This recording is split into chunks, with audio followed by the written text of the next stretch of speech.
I go through our office, and typically I'm in the office working from home on a Friday, and I go through and ask people, why don't you stay home? There is a lot of arguments coming, and it's very colorful. You can summarize this one. Some staff don't really want to do this one, and it's a long list of reasons. My neighbor is refurbishing his apartment. I don't have the broadband with. I don't have electricity for 2 days. And very often you hear, I need to go out, otherwise I go crazy. So you see, it has a broad variety of aspects of going through and thinking about where to work best. And we have many people, they work from home happily 3 days, but they come to the office to socialize, to have a change of mind, to have a change of the wallpaper around them. And they go home and feel probably good about it, that they have changed the location where they work from. And then that leads me into the employees, and that's the end of my hypothesis. Employees, with all the stress they have endured during 2020, and I draw my hat with a big gratitude from everything what my people, our people, ExxonMobil employees have done this year. To me, did I believe in that? No, I didn't. When I talk to them today, they're all tired, they're all weary, they're all somewhere, well, at 115% of their capacity. But they feel proud, they have the pride in what they have achieved, the step up they have done, and by the end of the day, it gives them the job satisfaction you need every day in the morning to get out and say, I know Monday morning why I get out of bed. This job satisfaction, when you work from wherever you can and you still feel included, you are part of a society, a company, gives you a deep satisfaction. And that's perceived to be very, very beneficial to the progress of the work. But it also has some negatives. Not everybody is so stable, so robust. When you think through so long with a company, it comes with a long list of but. And a couple of buts I want to bring forward.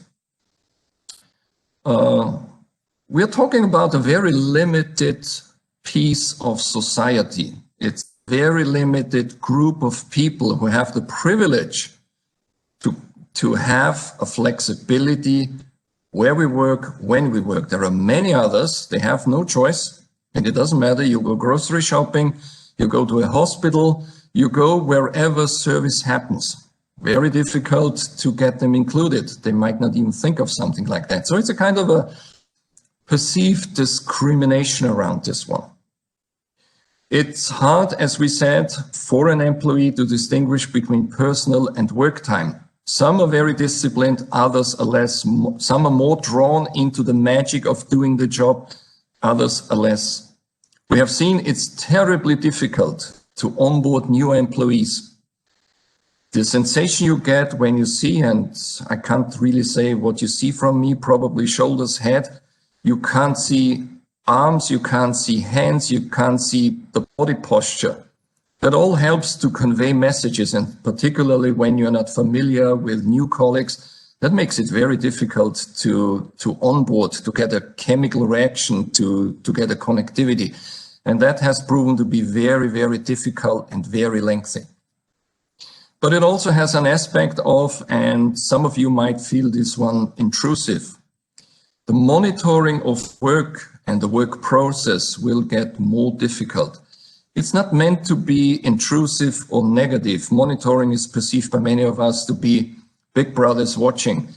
And more on the other side of saying, very often when you have people working from home, well, there is the risk of social isolation. How do you catch your people early enough? How well do you know your people who are more vulnerable of the social isolation? And then we know the traditional route of burnout and whatever comes next.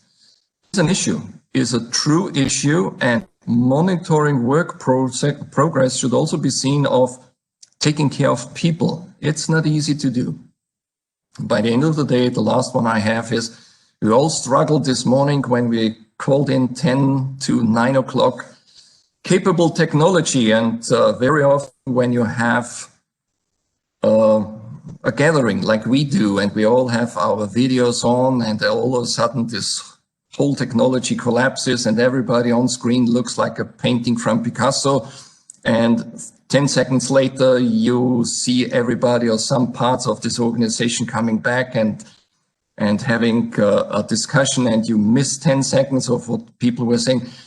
It goes back to the technology, and I believe if there is a wish I have to the commune, to the mayor of Prague, to everybody who can make change happen, we are not there with our technology. We need to do much more than we will foster something where we thought at the beginning, 13th of May, it's not possible. Yes, it is possible. We just need to think harder.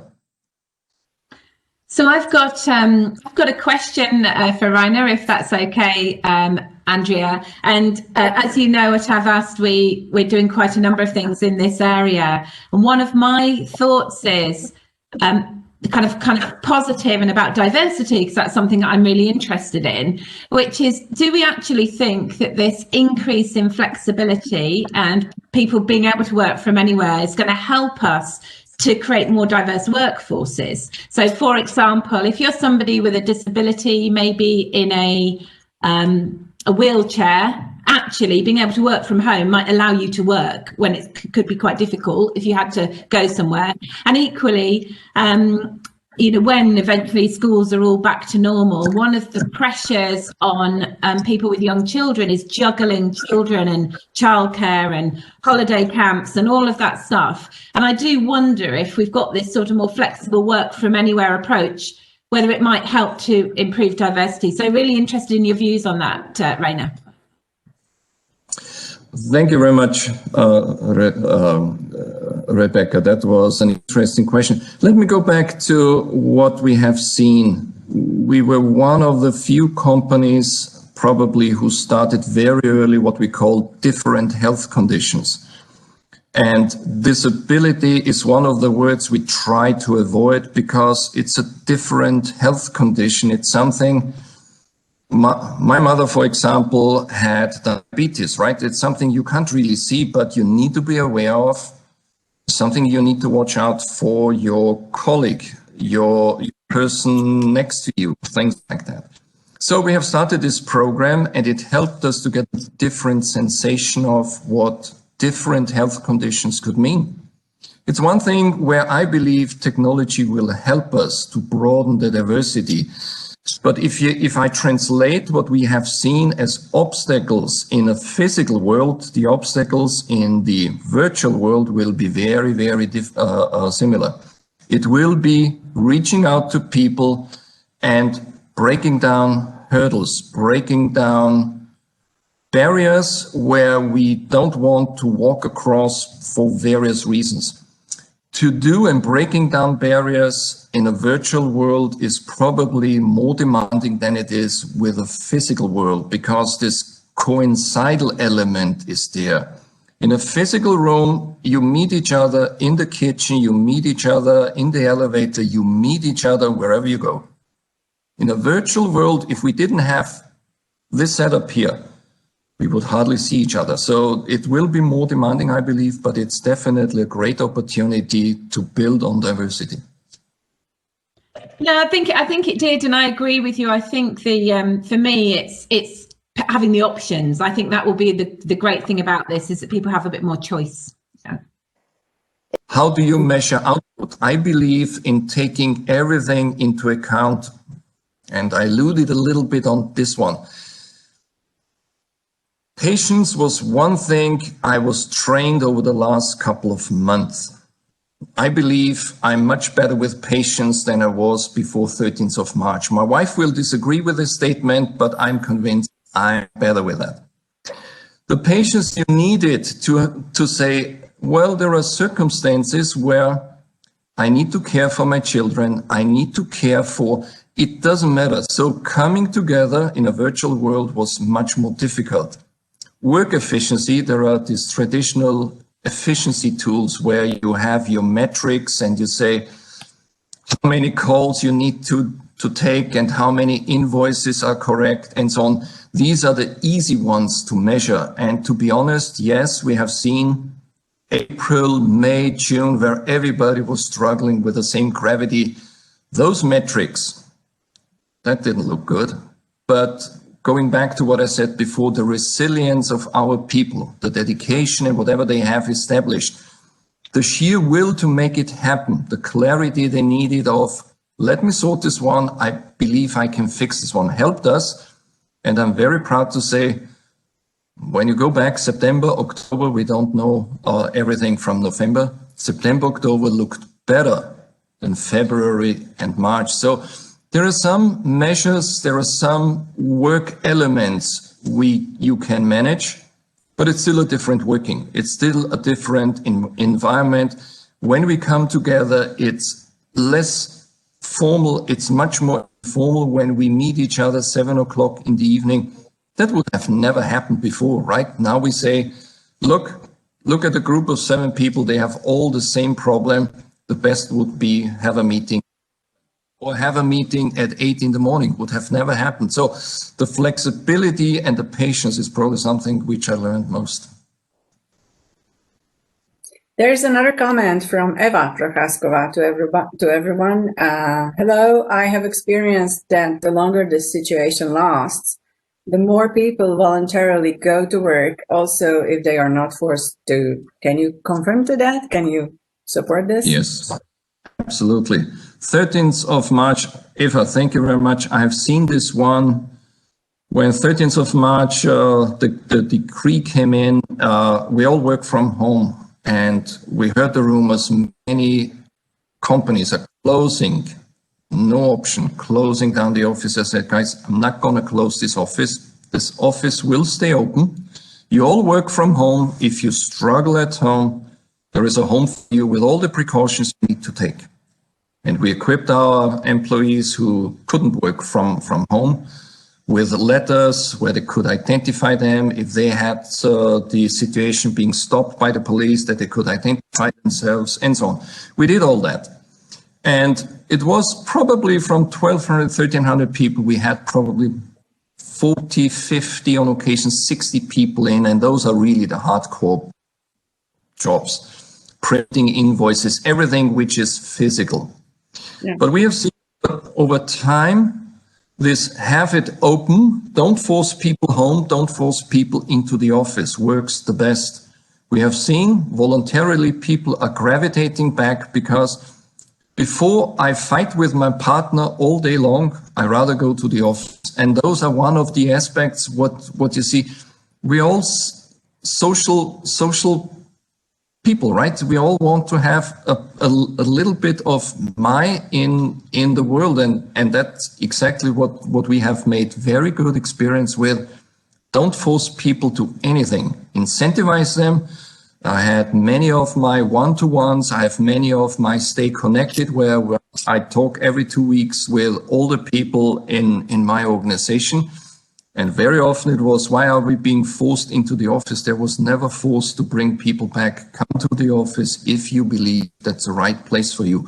And you have seen even now, as we have taken a more lenient approach, we have about 100 people in the office who voluntarily come to the office because they are better off there.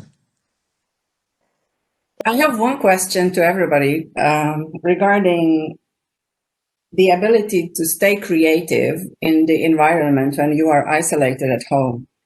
There is a research from a Stanford professor somewhere which says that, or that proves kind of that people are very happy to stay at home and work from home office unless they really have to come together and co-create together, have brainstorming and creative ideas thrown at each other.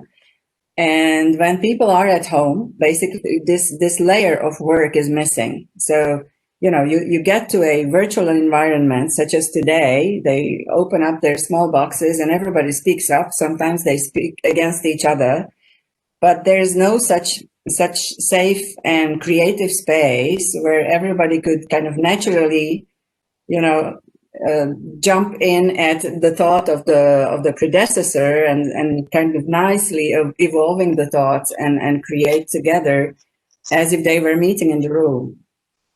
Are we afraid that in the future, if we stay at home long enough, this kind of ability of teams to come together and be creative and create something really progressive will kind of diminish? Or are we waiting for AR, VR technology that maybe with the 3D glasses will, or I don't know, holograms, you know, will kind of create that environment for us? Yeah.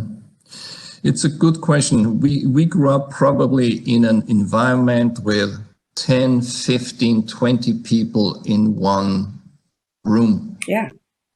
And I built my experience of listening to people, right? And very often what people said inspired me or totally frustrated me, whatever the emotional reaction is. So this immediacy, this spontaneity, right? This, let's do brainstorming. How was brainstorming developed, right? Yeah. There is a rule. You just listen, you're not saying anything. You just write it down, you put it on a wall and things like that. That came because you inspired yourself with listening to others. Mm. Is this possible virtual? Yes, we could do a brainstorming here too. Will work differently. The spontaneity is probably a little bit still suffering. Everybody's very disciplined. Everybody waits until the person has finished the sentence. Everybody is more cautious on how do I look like on screen. I never see myself on screen. So we're all struggling with a new technology. It's harder. It's harder, I believe. Mm. Yeah. If I may, Andrea, Rainer, I think that we are talking here about just one part of the workforce, right? Because depends on different segments and especially production industries, people will not be able to work from home, even partially. They will need to go to the workplace and do the work there. Not only groceries people, healthcare people, but as well all those operators in production. Don't you think, Rainer, that the future of the work, if it will be for homework, work from everywhere, will just be destined for more qualified, let's say, more lucky part of the workforce? Will this be kind of a increase of the social inequality in the society? Because, you know, if you look at the Czech Republic, for example, around 5 million active workforce, only 1.5 million people working in the offices. So this may create some future issues, I think. Sure. Yeah, I believe technology will put a different gravity to this whole society. And partly we have seen some of this already happening, what technology does to society when you think about the communication platforms, fake news and whatever you follow or not follow, how you are segmented in your opinion, what you can pick and not pick and subconsciously pick and whatever you do. Technology is an enabler. And if you put it on the other extreme, to stay in the term of hypothesis, can be dangerous. So would it make a split in society more visible? Well, it's a changing world, right? Whenever I go and do grocery shopping, I decide between, shall I go there physical? It's good for me because I change whatever I said before. But it has the risk that I get somewhere. In fact, would I rather go and let it delivered? So you see that there is an opportunity as long as you have a driving license, as long, and how long will it take until we don't need a driving license anymore, right? Yes. So it's something which is very hard to assess, but I believe there is always an opportunity in a society where you're highly skilled or highly talented. to find your place. It will change the flexibility of responding to this one. And education is probably one of the core pillars we have. Give your children proper education. Yes, that will be the decision maker. I will maybe join Rainer in what he said in his last comment. It will be very depending on education and future skill needs, how this development will go, right? Because we see that the world is changing dramatically now. We see that technologies are more and more important.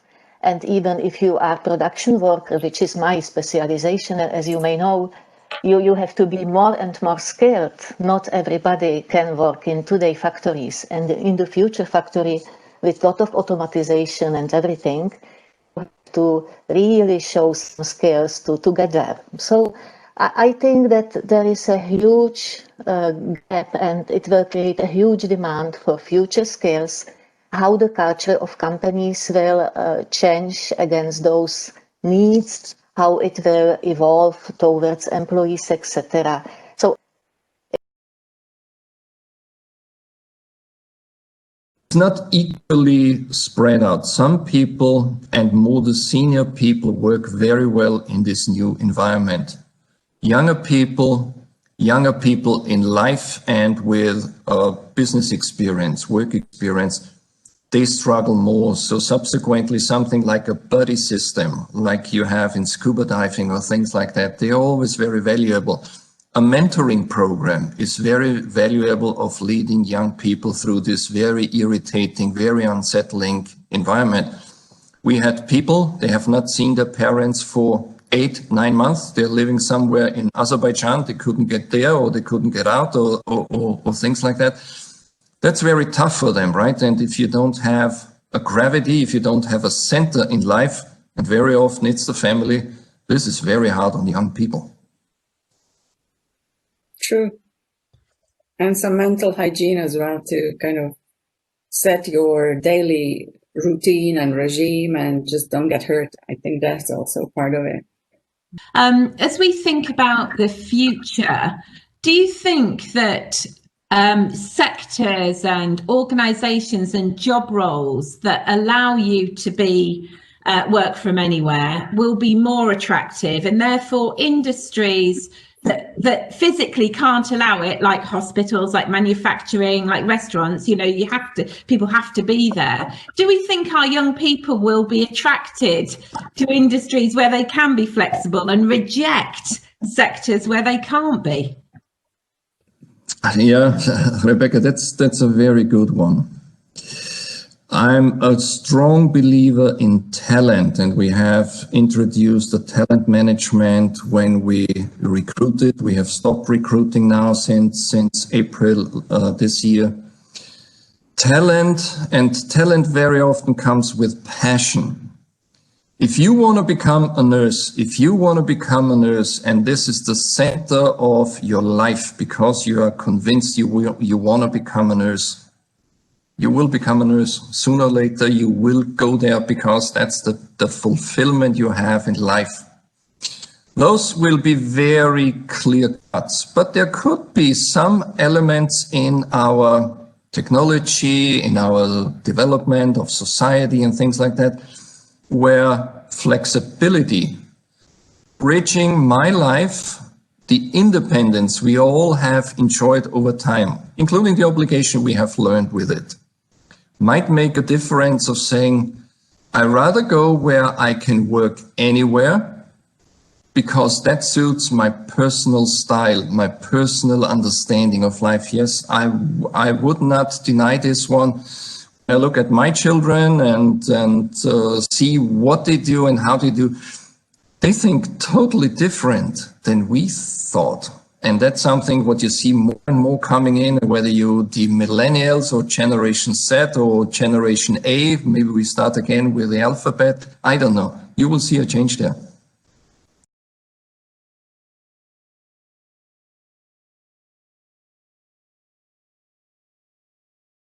have the hypothesis about organizational culture, how it will change as time in office spent, as time spent in the offices declines.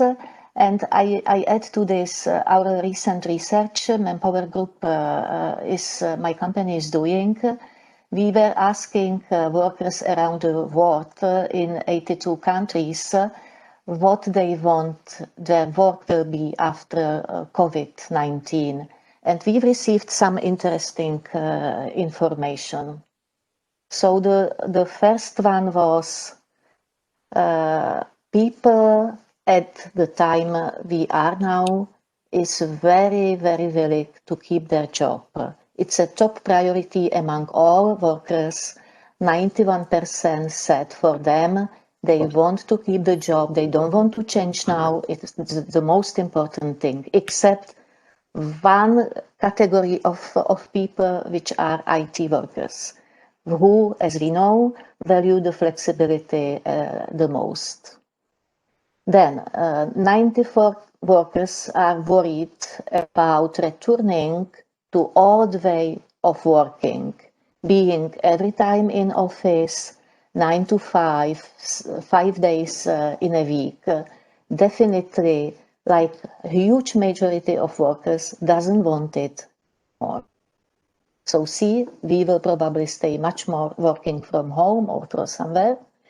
And 8 from 10 workers want to keep their work-life balance in the future. So what is happening now will definitely have impact to the future work. And I don't think that sometimes we hear that we will come back to what it was, we will come back to the normal. I don't think this will happen. Let's say this was high numbers of people not going back, not wanting to go back, which was surprisingly 90 and more percent. And as I talked about skills for the future, COVID-19 just, I would say, reshaping in-demand skills. They will need to be changed. There will be new need for new education. New demand is on the table already. And then we see that what is more important in general is soft skills. People with hard skills will be still needed, but soft skills in the future will be the priority of every employer. What we see in decline are talents or candidates in sales and marketing, office admin, maintenance, retail. See much more demand in business transformation, health, well-being, logistics, e-commerce, etc. So just roughly accelerating importance for new skills with this new demand, which is related, I would say, directly to the new ways of working, will be very much the characteristic of future years. This one is showing one important thing, that the crisis which we are living now is much more impacting women. Most of women which are working in services now under COVID impact are hit. Accommodation and services worldwide, 59% of women are hit. Administration and business services, 54%. Arts and entertainment, different clerical roles, 63% of women. So the point is how the society will make sure that the women who are mainly losing jobs because of this new situation, of this new real, will be able to change their segments to go to the new employment, and how the companies will support this. And this is 5 ways how to make the next normal better to all. And Rainer was very, very good in explaining the environment in work, how it will be now with all the virtual working, people staying at home, using technologies, and maybe not want to come back anymore to 100% on office. The first thing we have to do as employers, we need to ask people why they need to return, if they need to return. We have to ask people what they want, if they want to work from home 100%, if they want to stay at home for some days and be at the office for some days. I've heard my team was saying now during this second wave of pandemic, they are saying for us now to coming to work, to the office, it's a new benefit. We don't want it to do it every day, but we like that we can have some office days to meet people around, to have a social connection, to chat, to be more creative together. So I think there will be kind of a, I would say, hybrid working in the future, which will depend on what employees will probably prefer. So I will not read all this. I will maybe go to the next one. So just for a short introduction, this new future of work will not be what we knew 6 months, 9 months before. I think we are living in the period where is the dramatic workforce transformation, which is accelerated every day. And I think that the most important, what we have to do as employers, to see very, very clearly what workers want. Because, and here I come to my hypothesis, in the new future of work, it will very much depend on people. How do they feel? How do they want to continue to work? And if this hybrid work, which is probably the best scenario we will have, will be implemented everywhere in the offices, I think it will change the culture of the companies. Companies will need to look much more how they will preserve brand recognition, how they will preserve motivations of their employees, how people will stay connected together to be part of the culture. And this, from my perspective, will be the most difficult part of it.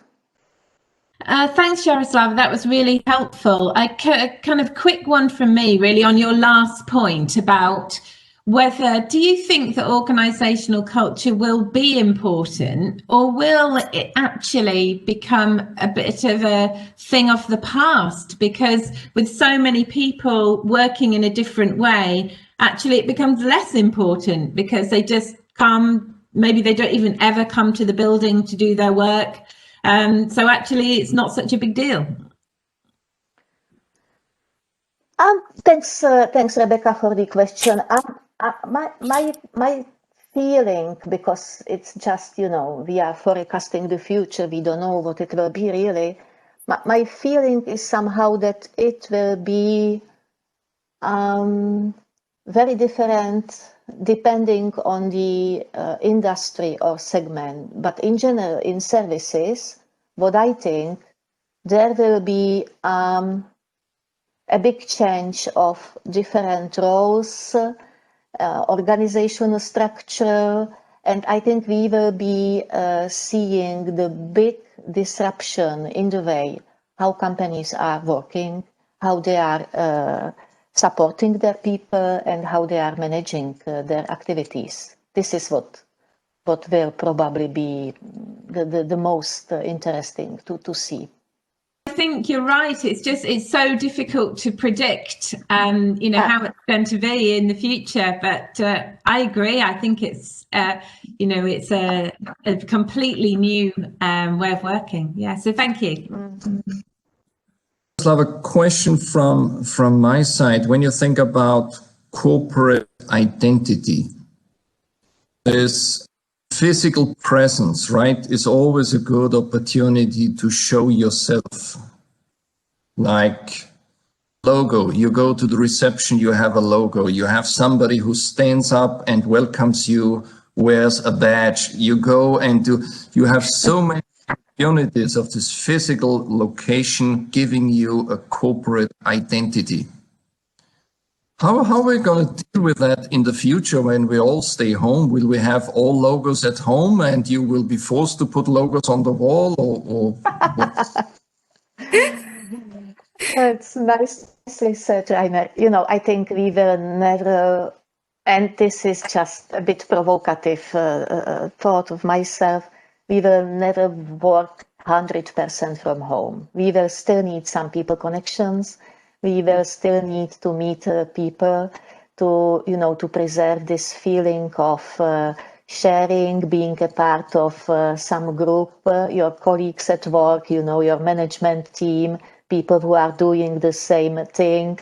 So for me, the hybrid work is the magic expression for the future, whatever it is. And I think that maybe we will work from home and maybe we will do some partying outside now. Hopefully restaurants will be open and it will continue as we knew. So, but more seriously, sorry for it. I think that identity, the brand identity, the kind of being part of a company with a brand, with vision, mission, whatever, it can be very well shared virtually. I don't think there is an issue on this. I think people just need to know what the brand represents, what are the vision, what they are having as an impact on the society, because I think that the helping charities, being involved socially will be the big point for the future, because this is helping as well motivation of employees. But in general, I think that people meeting each other will stay important. Maybe not so often, maybe not by working 8 hours in the office, but having special events, meeting with others and sharing the same vision. We are using nice sentence which says the work in pandemic left the building. The work left the building. Building is now actually not necessary to do the job. I have my own experience. We have a big call center, IT support people, mostly 200 employees in there. We needed to move them to home office somewhere in March because 2 of them were, hit by COVID infection. So it was a quick thing we did in like 24 hours. It happened somewhere around the 15th of March. They never came back to the office. Now we are subleasing the office space because as they are working as a support for different clients here in the Czech Republic and abroad, they never needed really to do it in the office. They are doing it wonderfully from home. We have increase of efficiency. Maybe, Rainer, something you talked about as well, because they are much more well focused on their job when they are at home during the day. They can manage their, let's say, family time, private time, and the job. So I don't think that this part of our company, for example, will work in office again. but I see for some type of activities, there will be a need to do something combined.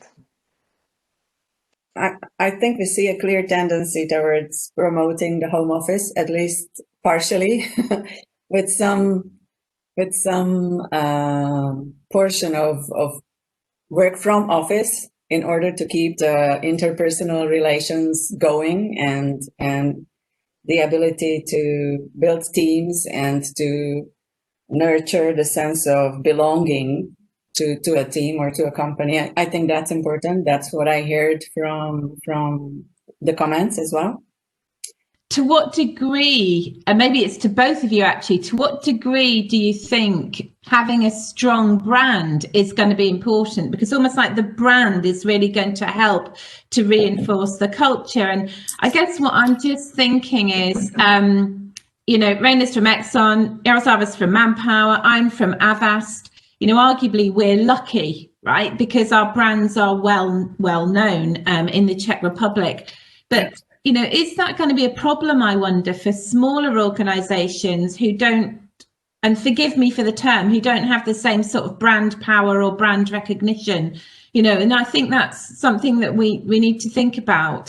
So just interested, you know, is brand actually really going to, is brand going to equal the new culture, really?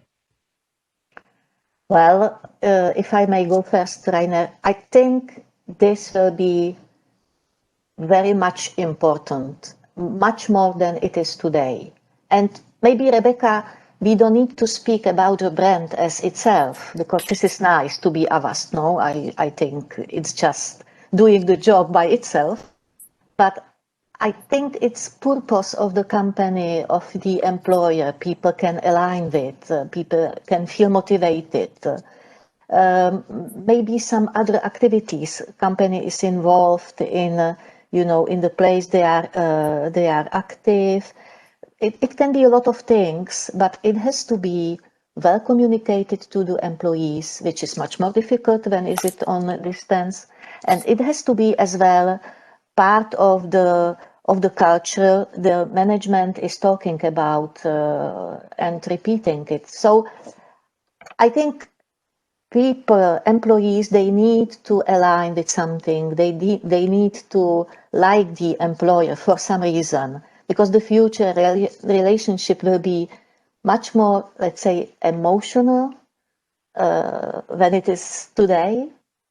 It should be. And it can be different things, not only the brand. That's my opinion. I agree with Jaroslava. I mean, brand is good, right? It's always the question, what do people associate with your brand? And that's probably something where you would say, my company is not necessarily everybody's favorite. So from that point of view, there needs to be something different. Why still 1,200 people are working for us? And it comes very often with the soft values you're offering, right? Say what you do and do what you say, this authenticity you need as a company. Are you really standing up for the values you're posting out there? Is there something as a, wouldn't call it moral value, but an emotional value you have when I look at the society? Many young people reflect on this one. What is, apart from my job, the value I can contribute to?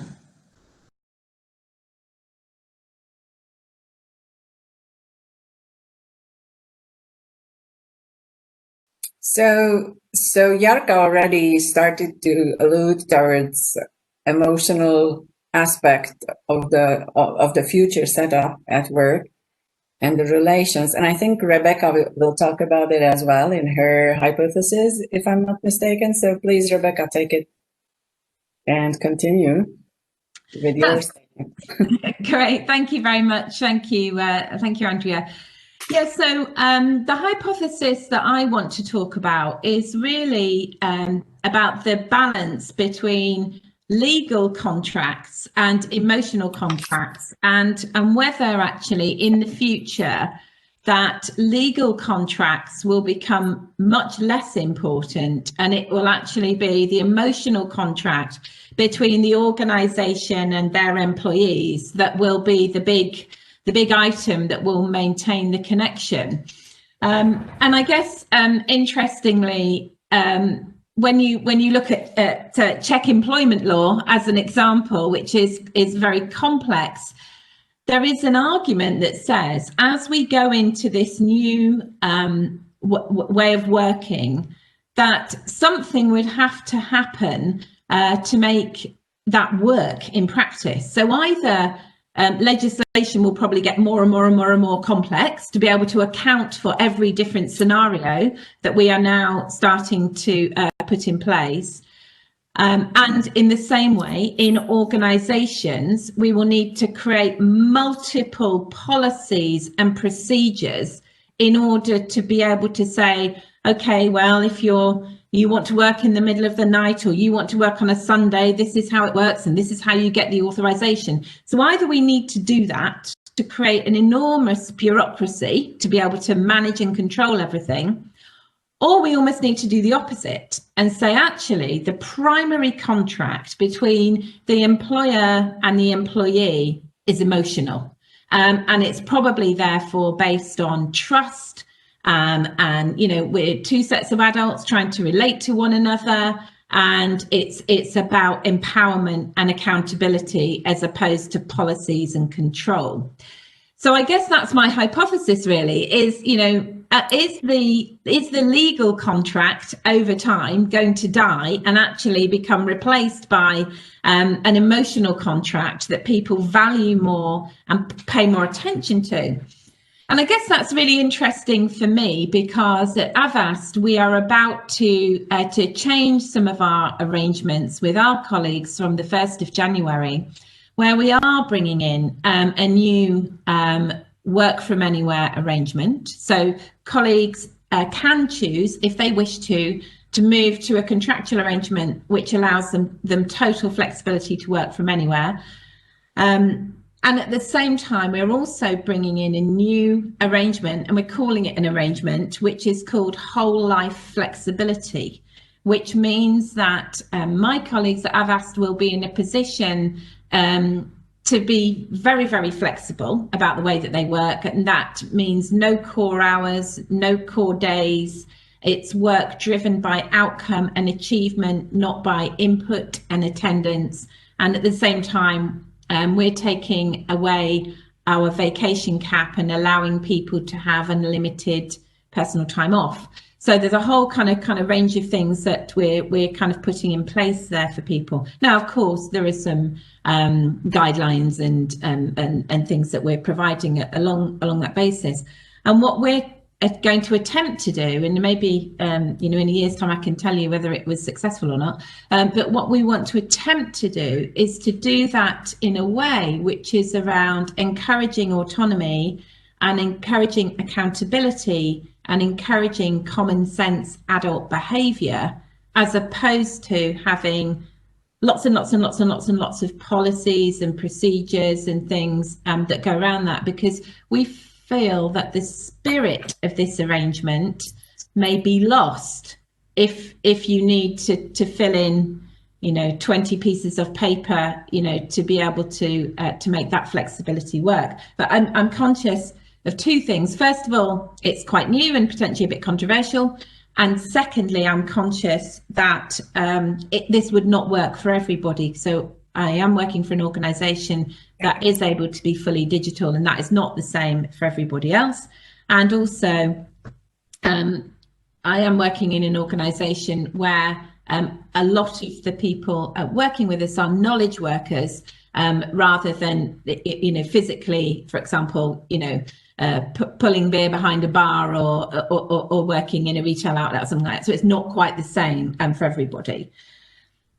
So that's an important point. And I think the second thing that intrigues me really about this is about the idea that the world and the workplace is increasingly asynchronous. Now, I think there are some of us who work in organisations where we're connecting with other countries that are potentially on other time zones. So we've always forced to be a bit asynchronous, because if somebody is awake when it's the middle of the night for us, then it's unusual for us to make meetings all at the same time. But I think that's a really interesting question for me, this idea of being asynchronous, because actually if I have young children, and it makes a lot more sense if I can start work at 9:30 as opposed to at 8:30. And I'm working with somebody, for example, who has a hobby, which means they would love to be able to finish work at 4 in the afternoon to allow them to do their hobby in the late afternoon, early evening. Then a working flexibly arrangement should allow for us all to be able to meet our needs. But we then have to take responsibility when we can't synchronize the catching up and making sure that we're all connected. And that for me is quite an interesting question about how we go about that. And I think, going back to my kind of point about, you know, sort of being common sense adults, for me, I think if I want that flexibility, I need to then take responsibility. If I miss a meeting, I need to take responsibility to catch up and make sure that I've got the notes and those sorts of things.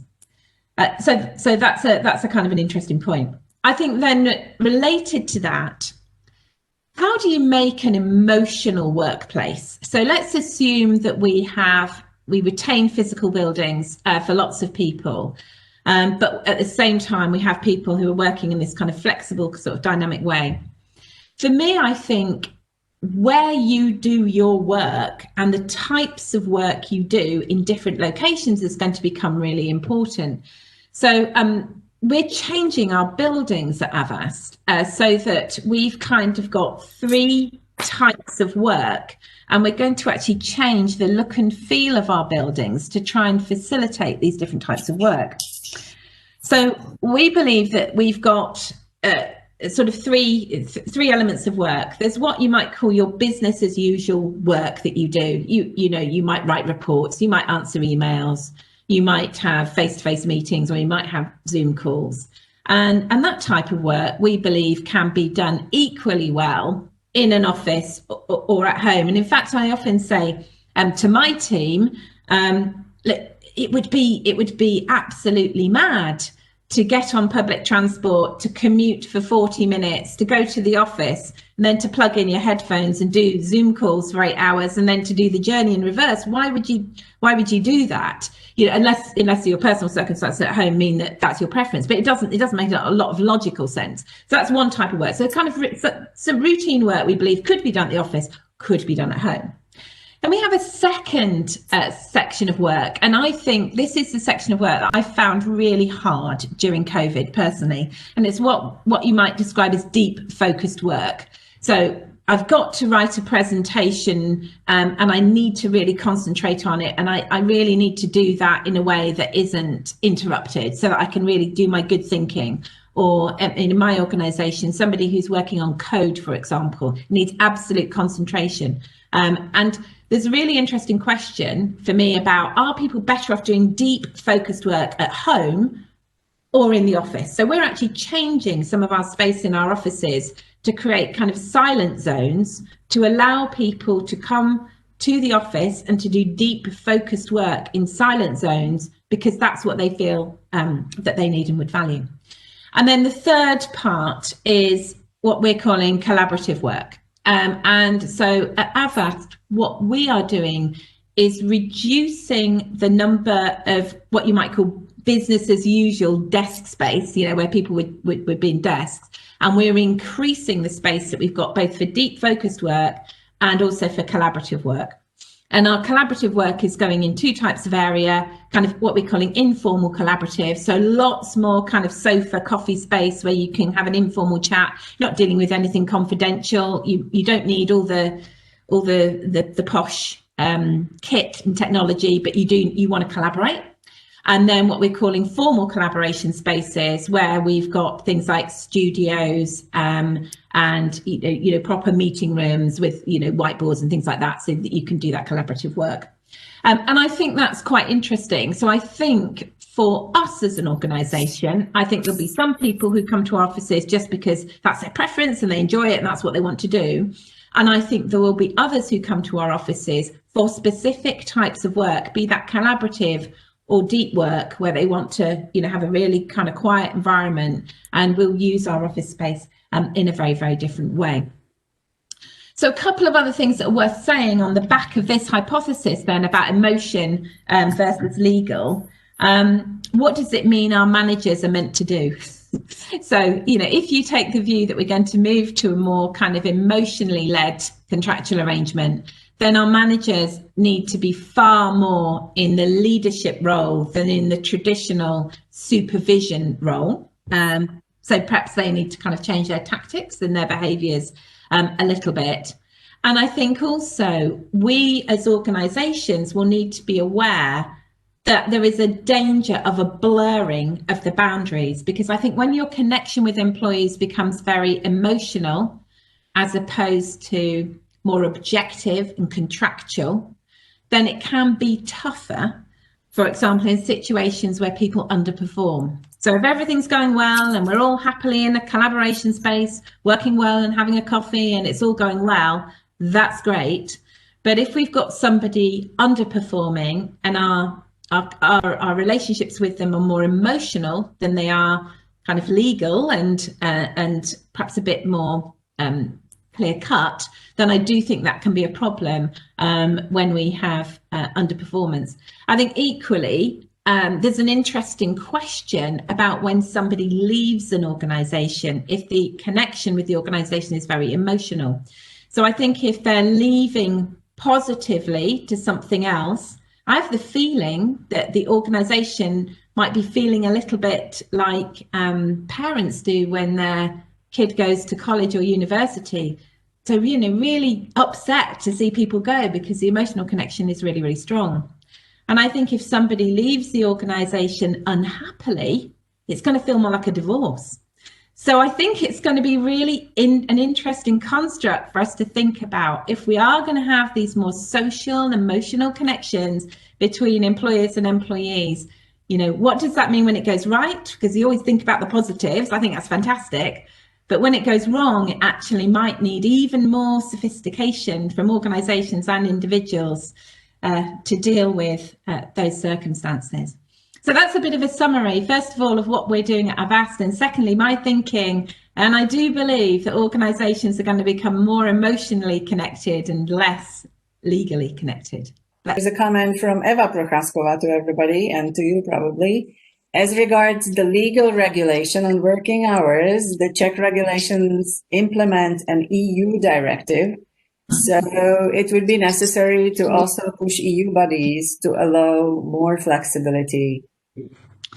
Yeah, no, absolutely. And of course, so we're making this offer to our employees, you know, to take up the flexibility, but it's not something that, you know, they can choose not to. They, you know, they don't have to.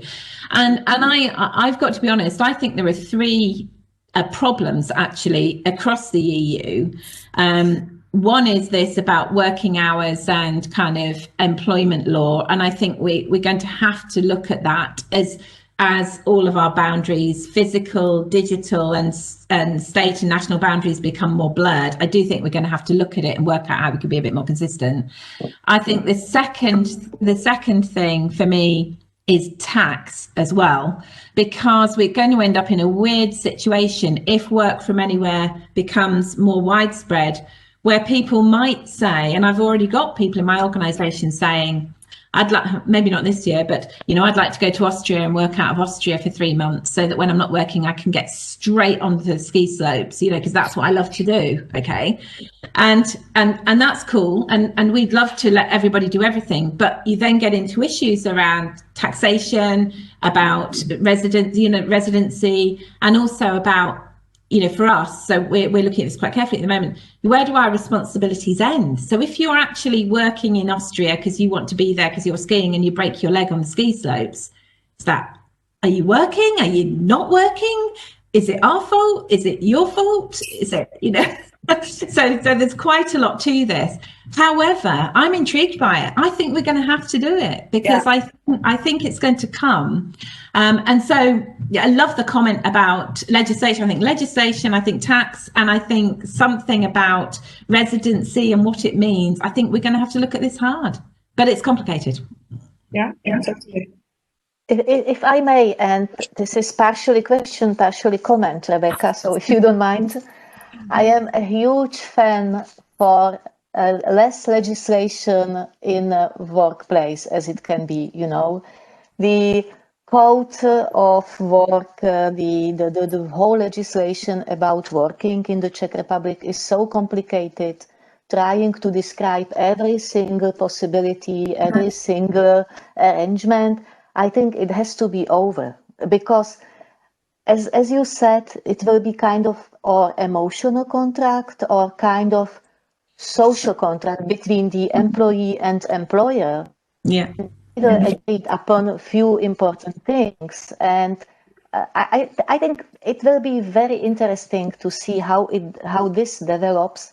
But back to what you said earlier, managers which will need be much more leaders to have leadership, you know, how shall we do this? Because today managers are managers, especially in some types of companies, no, like technological, you know, they are just managing, coordinating, monitoring KPIs or whatever they do. And mainly there is an HR which is adding this emotional part, emotional value to the employees.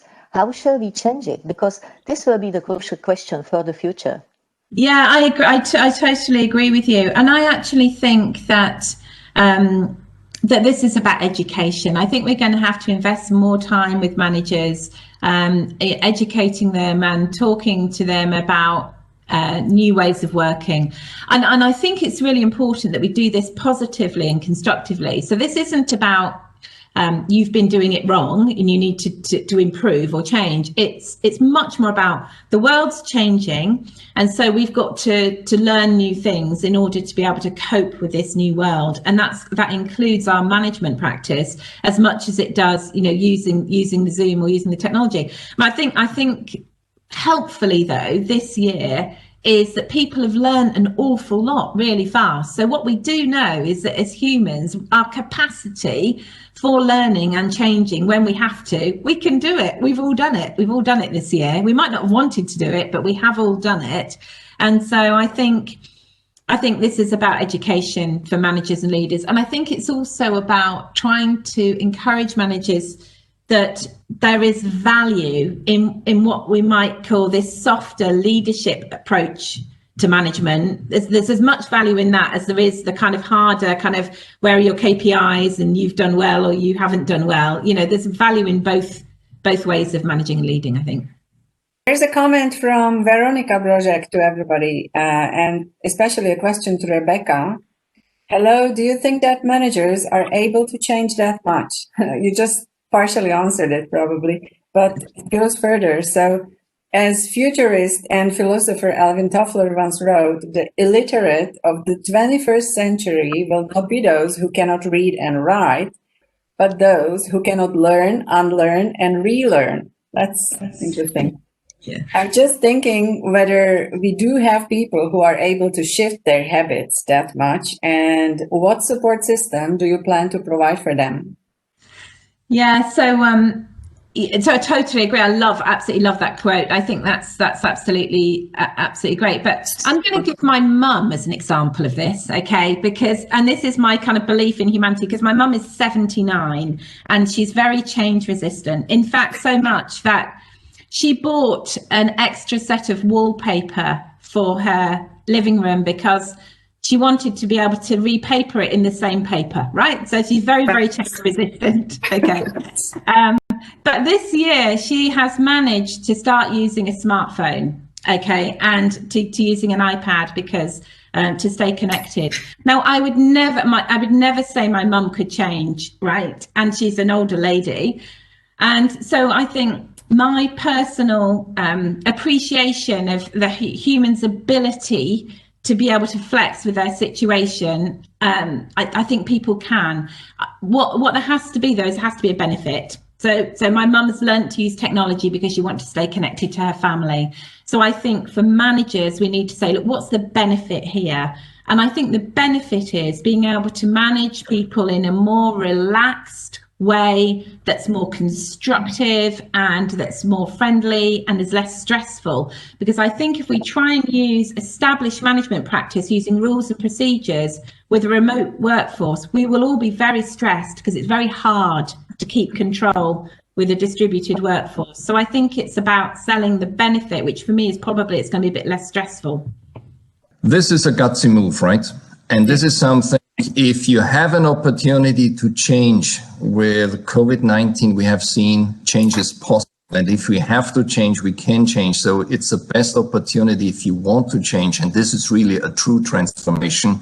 It's the best time to do that. We'll probably hear more from you, how you go into 21 and what you learn with transformation. Very often transformation is a technical transformation, but I'm really looking forward to hearing from you this human transformation of adapting us to this new way of working. Yeah, I'm happy to give feedback to the group, and I have no doubt there will be some bumps on the way. So happy to talk about what works and what doesn't, because that's what can help other people. Yeah. Just want to thank everybody, especially Jarka, Rebecca, and Rainer for doing their homeworks and preparing for this session, which was really, really very insightful and I hope very useful for everybody who participated.